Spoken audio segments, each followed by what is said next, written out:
Hello friends. आज हम बात करेंगे कि टमी टाइम बच्चे के विकास के लिए कैसे-कैसे हेल्पफुल होता है, इससे क्या-क्या फ़ायदे होते हैं। आपके YouTube channel joyful parenting with doctor Timil में आप सभी यंग पेरेंट्स का स्वागत है।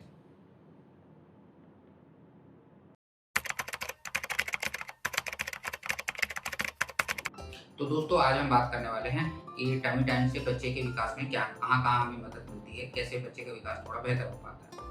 तो सबसे पहले दिमागी विकास की अगर हम बात करें यानी ब्रेन के डेवलपमेंट की। तो जैसे बच्चे को हम पेट के बल लेटाते हैं, बच्चा चारों तरफ देखता है, तो उसका जो हम कहना चाहिए कि जो दिमाग में जो इनपुट है, जो वो बढ़ जाता है। यानी उसका एनवायरनमेंट के लिए अपने आस-पास के उसके जो अवेयरनेस है, आस-पास में जो गतिविधियाँ हो रही हैं, उनको वो नोट कर पाता है, तो इससे उसका दिमागी विकास भी बेहतर होता है।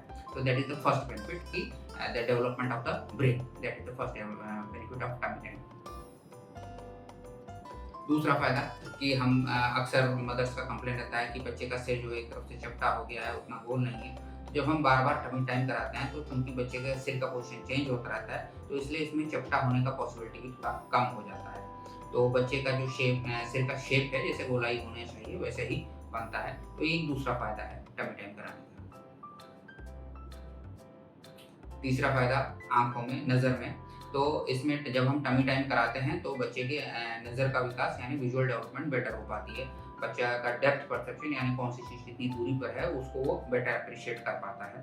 तो ये एक तीसरा फ़ायदा है टमी टाइम का।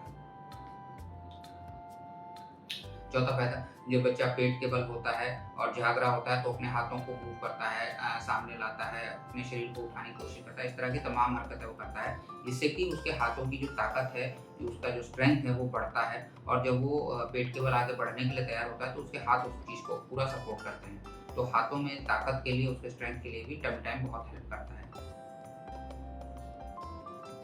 फिफ्थ फ़ायदा जो कि नेक यानी गर्दन की मसल्स के लिए है। तो जब बच्चा पेट के बल लेट के अपने सिर को उठाता है, अपनी राइट लेफ्ट करता है, दाएँ-बाएँ जैसे घुमाता है, तो उसमें उसकी नेक मसल्स बहुत स्ट्रॉन्ग होती हैं। तो जैसे हम उम्मीद करते हैं कि 4 महीने पे बच्चा जो है सिर को सँभाल लेना चाहिए, गर्दन उसकी इतनी मजबूत होनी चाहिए, वो अपने समय पर हो पाती है।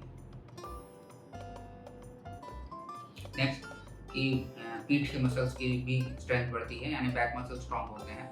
तो जब बच्चा पेट के बल होता है, अपना सिर उठाता है, अपने पल्स को उठाता है, तो ज़ाहिर-सी बात है उसके बैक मसल्स के ऊपर थोड़ा ज़ोर पड़ता है, तो वो भी मजबूत होते चले जाते हैं। तो जैसे हम सोचते हैं कि 6 महीने पे बच्चा जो है बैठने के लिए तैयार हो जाना चाहिए, उसकी बैक मसल्स इतनी स्ट्रॉन्ग होनी चाहिए कि पीठ पूरी सीधी आए।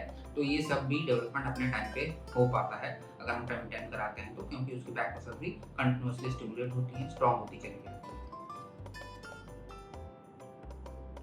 अगला फ़ायदा दोस्तों पैरों में है। जो बच्चा टमी टाइम करता है तो आगे बढ़ने की कोशिश करता है, अपने पैरों पे ज़ोर डालता है, अपने शरीर को आगे धकेलने की कोशिश करता है, तो पैरों की भी एक्सरसाइज़ इसमें साथ ही साथ चलती रहती है, तो पैर भी मज़बूत होते जाते हैं। आखिर में दोस्तों जो एक फ़ायदा टमी टाइम का है वो ये कि अक्सर ही मदर्स को बच्चों में जो पेट में मरोड़ या गैस की शिकायत रहती है। तो जब हम टमी टाइम कराते हैं, बच्चा अपनी ऐसी-ऐसी हरकतें करता है तो मोस्टली वो थोड़ा गैस भी रिलीज़ कर देता है इसी में, जिससे कि उसको रिलीफ़ होता है।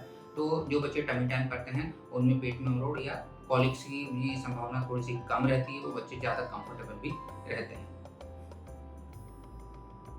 तो दोस्तों आज हमने देखा कि टमी टाइम कराने से बच्चे को बहुत सारे फ़ायदे हैं। उसके दिमागी विकास में, उसकी नज़र में, उसके शरीर की ताकत में, गर्दन में, पीठ में, पैरों में, हर शरीर के हर हिस्से में ताकत में इज़ाफ़ा होता है।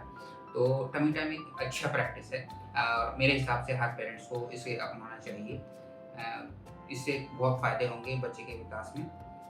तो दोस्तों इस वीडियो में इतना ही और अगले वीडियो में हम बात करेंगे कि अगर बच्चा टमी टाइम कराते वक़्त कोऑपरेट नहीं करता है तो हम क्या-क्या कर सकते हैं। वीडियो को देखने के लिए धन्यवाद।